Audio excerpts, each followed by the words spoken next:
Hey friends, it's Lisa. Welcome back to the channel.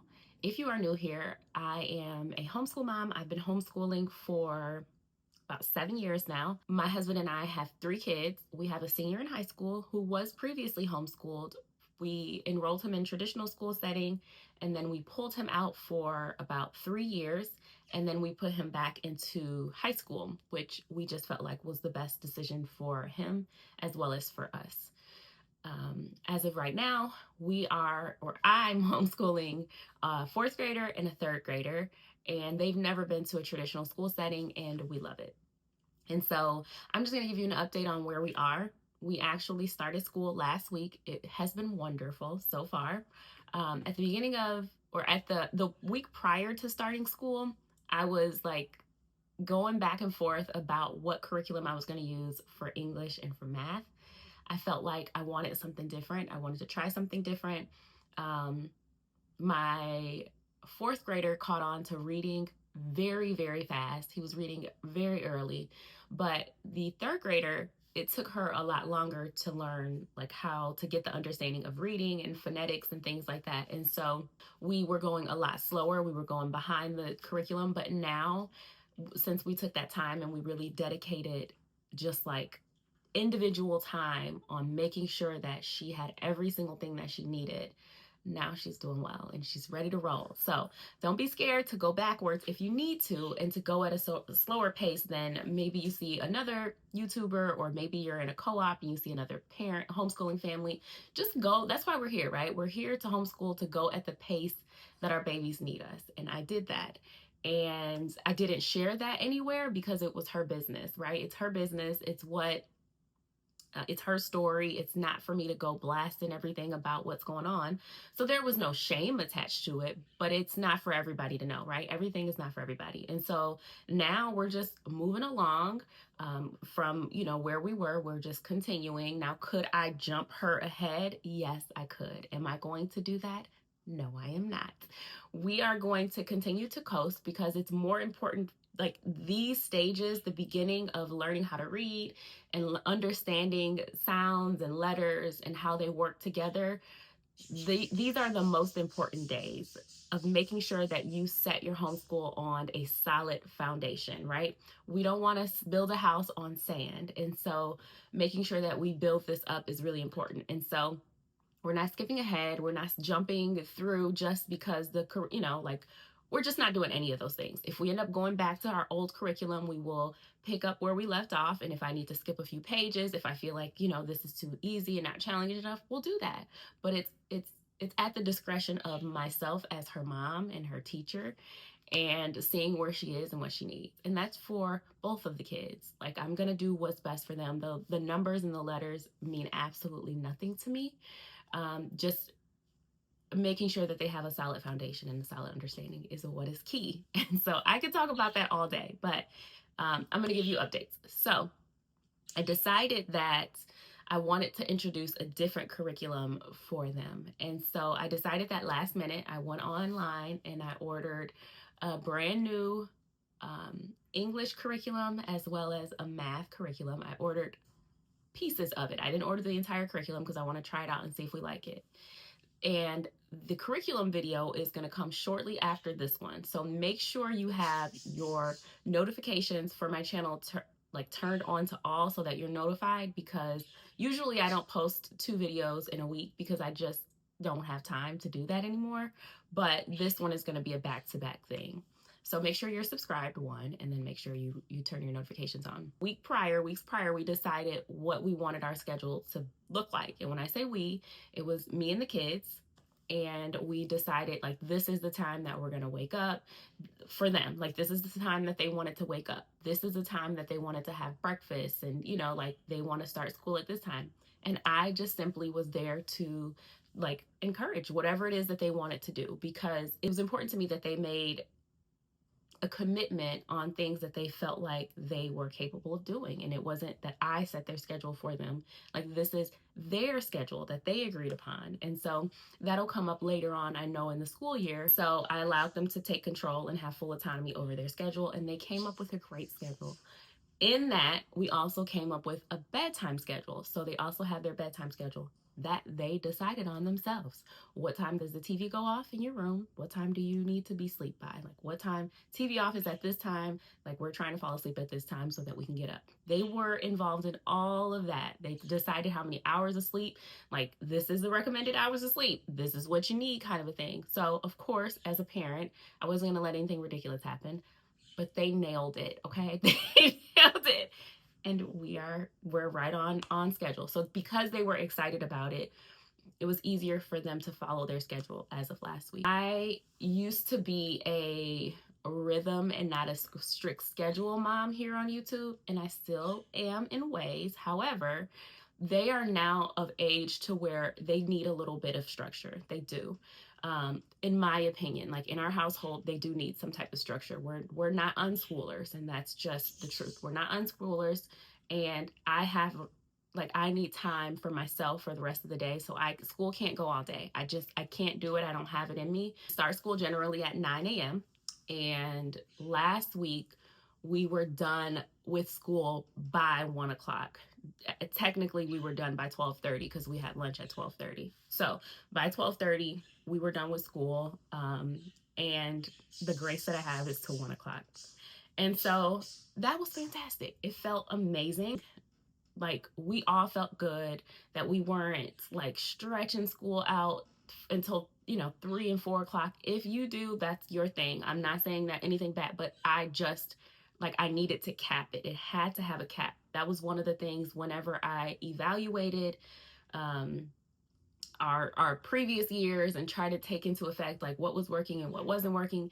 It was stretching out school. Like, the longer we waited, the more exhausted they got, the more exhausted I was, and things would just fall off the wayside, and I would be like, all right, we're not doing this today because I ain't got time for that. Like, I was exhausted. Okay, we're not doing that this year. That's not happening. So we will be capping off school, and getting, it forces us to be more focused and get the things done. We start school off with Bible and handwriting. They have breakfast before. So when they come to the table, they've already eaten, they've already had their breakfast. And then we start off with our Bible, and then we do our handwriting. We do science, which they love doing science. I've shared over on Instagram at To Each Their Own Home. If you're not following me over there, please go ahead and check that out. But I've shared over there that we were studying, we have a curriculum for science. It's not a unit study, but there's units within the curriculum that we have, right? So we're studying the solar system right now, the atmosphere. My birds, I'm sorry. We're studying the solar system. So I just dove all in. Like, I dove all in with the solar system. They are very excited. We've already done an art project with science. Now, I will say that I have an art curriculum, right? I have an art curriculum. We may use it later on. I had it last year. We did not use it at all. Maybe one thing we did in there. But this one, I want to incorporate art where I see where it fits. Like, I want to do art where it fits within the subjects. So for science, we did all of our science curriculum. We did all of the reading that we needed to do. And then for art, I incorporated a science project within the art.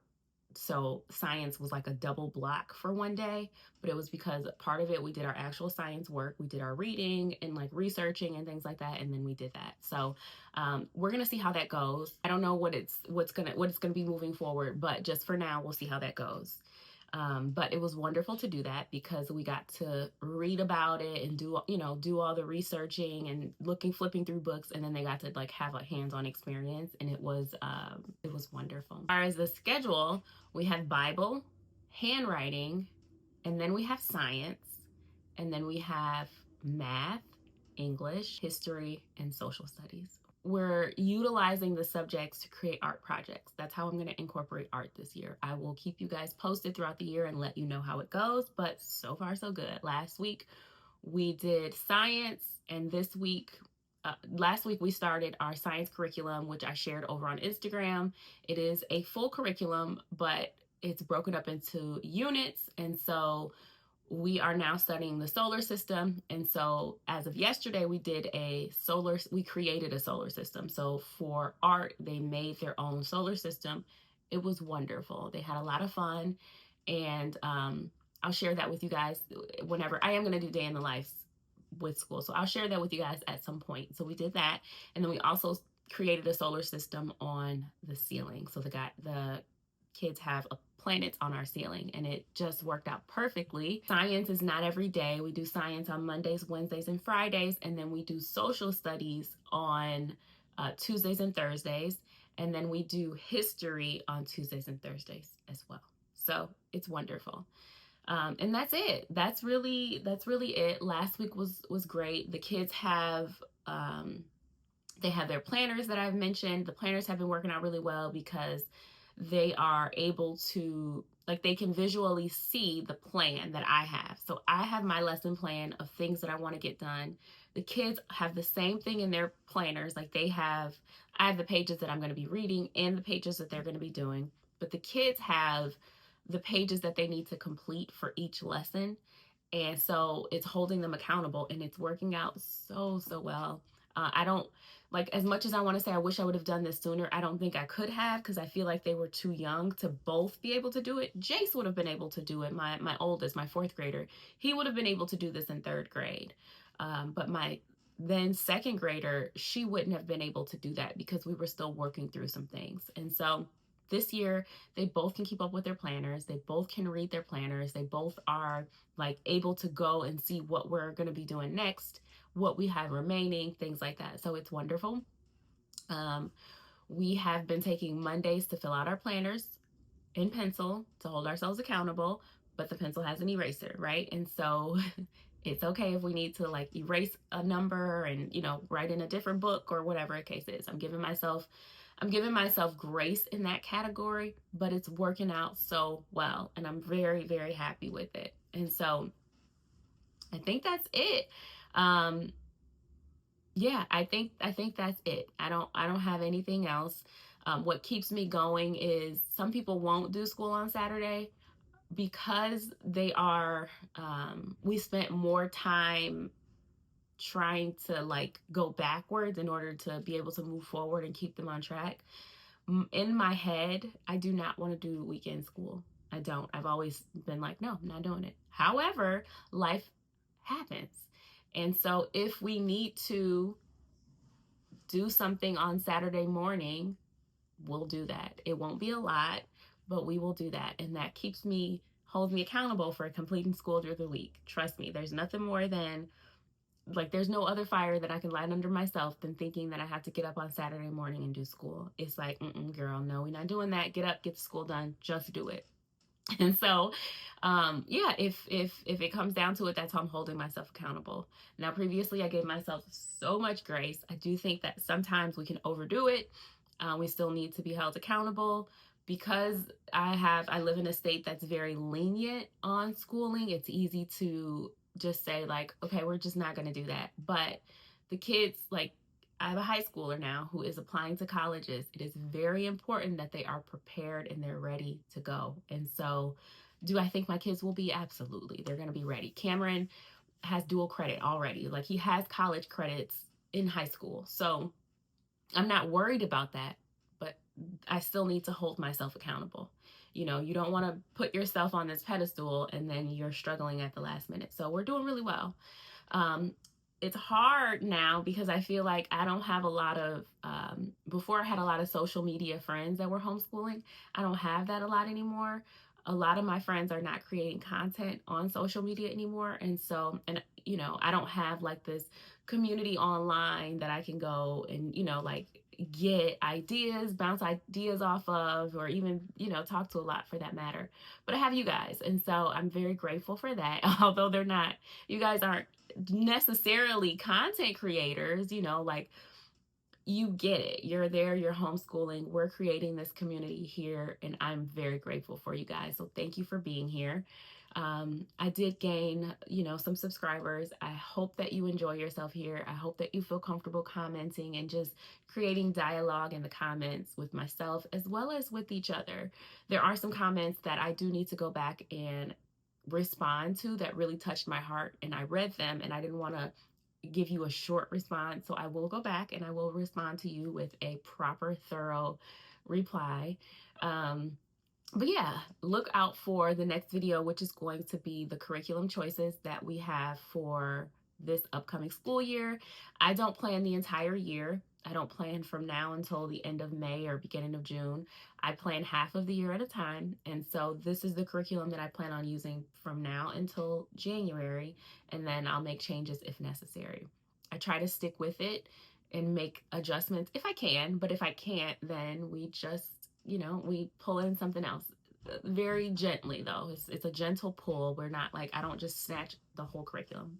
I would have probably done that in the past when they were smaller, but they're older now. It's important that I am gentle with my approach, and I am understanding that more and more as time goes on.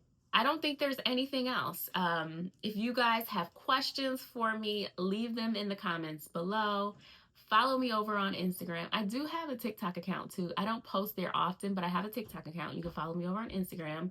I believe it's the same. I think it's To Each Their Own Home School on Instagram. On TikTok. I'm not positive on that. I will leave that link below for you guys if you want to follow me over there. I need to do a better job creating content over there. But until next time, take care, friends, and have a beautiful day.